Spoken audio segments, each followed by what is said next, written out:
Spice jet ने festive season और winter rush को देखते हुए अपनी फ्लीट में 8 और बोइंग 737 एयरक्राफ्ट शामिल करने का फैसला किया है। इससे एयरलाइन की टोटल फ्लीट एडिशंस अब 18 हो गई हैं, जिसमें पहले की 10 लीज्ड जेट्स भी शामिल हैं। रीसेंट ईयर्स में स्पाइस जेट ने कई सेटलमेंट्स करके अपने लेसर्स और क्रेडिटर्स के साथ डिस्प्यूट्स को सुलझाया है, लेकिन कैपेसिटी बढ़ाने में चुनौतियां बनी रही हैं।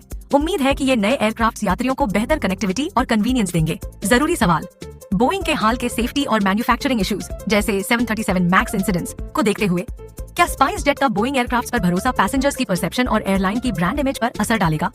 ग्लोबल लेवल पर बोइंग को रेगुलेटरी स्क्रूटनी और डिलीवरी डिलेज का सामना करना पड़ा है। क्या ये स्पाइस जेट की फ्लीट एक्सपेंशन टाइमलाइन और ऑपरेशनल एफिशिएंसी को प्रभावित कर सकते हैं? Subscribe and comment your views.